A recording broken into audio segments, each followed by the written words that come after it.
Bismillahirrahmanirrahim. Assalamualaikum warahmatullahi wabarakatuh. Selamat petang kepada semua rakan serta follower di page FTR Bidadari Solution. Okey, apa khabar anda semua hari ini? Solehah doakan agar semuanya dalam keadaan sihat walafiat, sentiasa diberikan kemudahan dan juga kelancaran dalam setiap urusan yang kalian lakukan. InsyaAllah dipermudahkan oleh Allah Subhanahu Wa Taala. Okey, hari ini merupakan sharing ilmu daripada Solehah hari yang ke-212. Tajuk kita hari ini adalah usia akan berakhir namun pahala akan terus mengalir. Apakah ia? Okey, insya-Allah Solehah akan kongsikan sebentar lagi. Tapi sebelum tu Solehah nak minta tolong kepada anda semua, tolong share dan tolong kongsikan Solehah punya link page live pada hari ini supaya lebih ramai orang yang akan dapat manfaat daripada perkongsian ilmu yang berkat, insya-Allah. Hai, waalaikumsalam Angah Masyita. Hai, waalaikumsalam Bidadari Nur Syahidah Hamidi. Okey, hai, alhamdulillah. Okey, jom kita mulakan dengan selawat dan juga doa, insya-Allah. Allahumma salli ala Sayyidina Muhammad wa ala alihi Muhammad. Allahumma salli ala Sayyidina Muhammad wa ala alihi Muhammad. Allahumma salli ala Sayyidina Muhammad wa ala alihi Muhammad. Bismillahirrahmanirrahim. Allahumma ftah alaina hikmataka wa ansyur alaina min khazaini rahmatika ya arhamar rahimin. Rabbi syrahli sadri wa yassirli amri wahlul uqdatan min lisani yafqahu qawli. Amin ya Allah ya mujib. Hai, waalaikumsalam Umi Hendon. Hai, waalaikumsalam Kak Engku Su. Waalaikumsalam Umi Mai. Okey, alhamdulillah. Hai Umi Afan Kalisha Umaira. Okey, thank you semuanya yang tolong support, tolong share dan tolong like dan komen. Alhamdulillah. So, apakah perkara bila kita ni usia kita dah berakhir, kita dah masuk ke alam kematian, dah masuk ke alam kubur, dah masuk ke alam barzah, apakah yang akan terus mengalir? Ada 3 perkara yang akan terus mengalir walaupun nyawa kita telah dicabut oleh malaikat Israel, walaupun kita dah masuk ke dalam kubur. Insya-Allah jika kita ada 3 perkara ini, inilah yang akan menjadi saham akhirat kita. Okey, yang pertama adalah doa daripada anak soleh dan solehah. Sebab tu penting untuk kita mendidik anak-anak kita menjadi anak yang soleh dan solehah. Zuriat penyejuk hati. Penyejuk hati, penyedap mata kita, mata memandang. Orang kata sejuk perut ibu mengandung. So inilah kita nak anak yang soleh solehah. Supaya bila kita nanti ibu bapa telah meninggal dunia, ada insan-insan hebat yang mendoakan kita. So pahala akan terus mengalir. Sebagai contoh, anak-anak buatkan tahlil untuk arwah mak ayahnya. Anak-anak sedekahkan surah Yasin, surah Al-Fatihah setiap hari non-stop buat arwah ibu bapanya. Tak ke beruntung ibu bapa walaupun berada di alam kubur, namun kuburnya lapang, kuburnya luas, tak panas, sejuk sebab asbab doa dan amalan daripada anak soleh-solehah ini. So penting untuk kita mendidik anak kita menjadi anak yang soleh dan solehah, supaya kita nanti di alam lain nanti di hari akhirat kelak kita ada pembantu, kita ada yang menyelamatkan kita daripada azab dan siksaan kubur, insya-Allah. Okey, yang kedua adalah ilmu pengetahuan yang disebarluaskan. Ilmu pengetahuan, jalan dakwah yang kita mulakan, jalan mujahadah yang sentiasa kita lakukan non-stop setiap hari. Alhamdulillah, inilah penyelamat kita di hari akhirat kelak. Kita walaupun nyawa kita dah dicabut, macam Solehah buat sharing live ni, bila Solehah dah meninggal nanti, andai ada orang yang tengok balik live Solehah ni dan mereka gunakan ilmu-ilmu yang Solehah share ni, insya-Allah menjadi saham akhirat, menjadi tiket untuk ke syurga, menjadi penyelamat. Dan pahala orang yang berkongsi ilmu, pahala orang yang menyampaikan dakwah ni takkan berhenti setakat itu. Walaupun dia telah meninggal dunia, pahala dia akan terus mengalir. Itulah untungnya. Untungnya bila kita sebarkan ilmu. So, waktu sekarang ni, walaupun kita copy paste pun, itu adalah perkongsian ilmu daripada kita. So, kita tak akan rugi. Jangan cakap penat, jangan cakap tak ada manfaat. Tetapi, macam suami saya cakap semalam, dia kata, tak apa, buat je FTR tu walaupun sales tak kencang macam sebelum ni, tetapi pahala Kita lihat pahala. Pahala yang Allah berikan tu memang telah terjamin. Itu ayat daripada suami soleh. Kita tak pandang sel, kita tak pandang duit sangat. Tetapi yang kita pandang, walaupun kita belum Allah rezekikan sekarang dengan wang ringgit, tetapi alhamdulillah pahala kita akan terus mengalir. Pahala kita akan terus berjalan. Walaupun kita telah meninggal dunia, akan menjadi saham akhirat, akan menjadi, orang kata, kita punya imbalan nanti dekat hari akhirat, dipermudahkan urusan kita. Allah bagi nikmat syurga. Allah suruh kita pilih nak masuk pintu khas yang mana. Nak masuk pintu syurga, kita ada 8 pintu syurga. Nak masuk yang mana? Pintu syurga orang yang rajin berpuasa, pintu syurga orang yang rajin menuntut ilmu, pintu syurga orang yang taat kepada Allah, yang menjaga solat, pintu syurga wanita soleha, isteri soleha, pintu syurga mereka yang selalu melafazkan la haula wala quwata illa billahil aliyil azim. Semuanya ada pintu-pintu khas buat anda yang terus menyebarkan kebaikan, buat anda yang terus menambah manfaat buat ummah dekat luar sana. So jangan give up. Teruskan sebar manfaat, sebab kita walaupun kita tak dapat dekat dunia ni, tetapi janji Allah itu pasti dekat hari akhirat kelak kita akan beroleh kelebihan yang sangat luar biasa. Sabar. Teruskan sabar sebar manfaat. Kita tak akan rugi. Okey, yang seterusnya, yang ketiga adalah sedekah dan amal jariah kita. Apa amal jariah yang kita buat dekat dunia ni? Adakah kita suka bantu orang? Ataupun adakah kita suka ambil berat tentang kesusahan orang lain?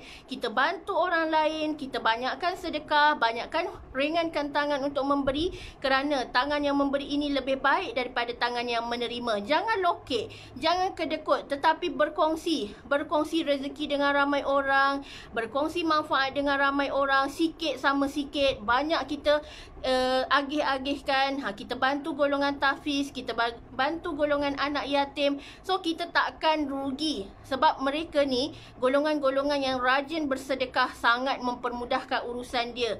Contohlah, Allah melindungi dia daripada bala malapetaka, Allah lindungi dia daripada musibah dan kemalangan, Allah lindungi kehidupan rumah tangga dia aman bahagia sampai syurga. Inilah antara kelebihan mereka yang rajin bersedekah.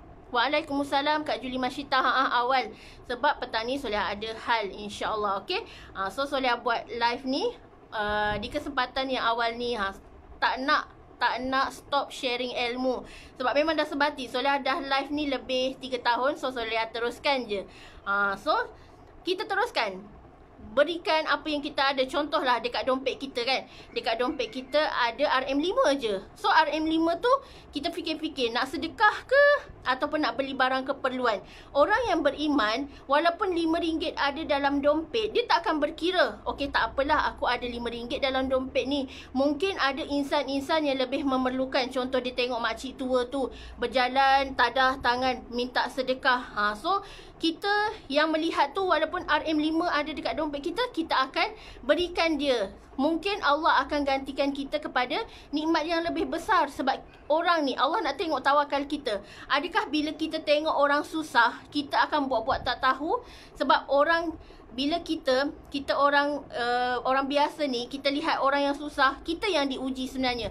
Sebab Allah sedang test iman kita. Bila kita lihat orang sakit, bila kita lihat orang susah, bila kita lihat orang terlantar, adakah kita akan menghulurkan bantuan kepada mereka atau kita terus pergi dan mementingkan diri kita? Allah sedang uji kita waktu tu. So banyak-banyakkan bersedekah, banyak-banyakkan beri khidmat kita.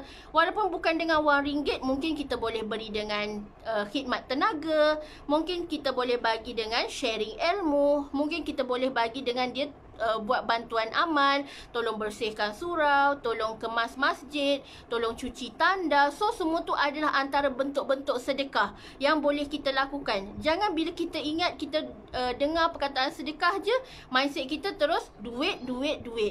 Kalau kita tak ada duit pun, kita masih boleh bersedekah sebenarnya. Contoh, alihkan halangan dan juga bahaya di tengah jalan. Itu pun antara bentuk sedekah. Kita memudahkan urusan orang. Barang siapa yang memudahkan urusan orang waktu dekat dunia, insya-Allah Allah akan berganda-ganda mempermudahkan urusan dia. Allah akan jaga dia, Allah akan beri kesihatan yang baik, Allah akan beri rezeki yang barakah. Kita tak tahu kan? Wallahu a'lam. Insya-Allah. Okey, yang seterusnya, bila kita ni banyak membantu orang, automatik hati kita akan tenang, jiwa kita akan bahagia. Sebab tu, banyakkan lebihkan fikirkan orang lain. Jangan kita duk asyik fikir risau diri kita je.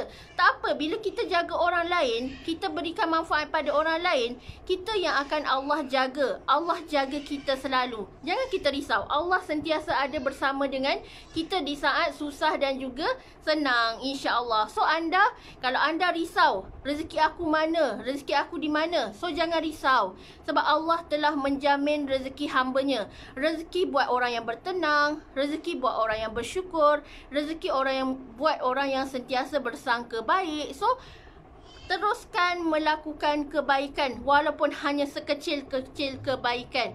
Sebab sekecil-kecil kebaikan tu akan menjadi sebesar-besar kebaikan dan manfaat buat ramai orang. Kalau kita tak pernah berkira, hari-hari buat baik, hari-hari sebarkan kebaikan, hari-hari salurkan amal jariah, saham pahala akhirat, ajak orang buat baik, ajak orang pakai tudung, ajak orang bersedekah, ajak orang buat baik. InsyaAllah, kalau kita tengok orang buat maksiat, kita tegur, kita nasihat, kita tarik tangan dia, jangan biarkan dia. InsyaAllah. Betul? Betul Kak Miss?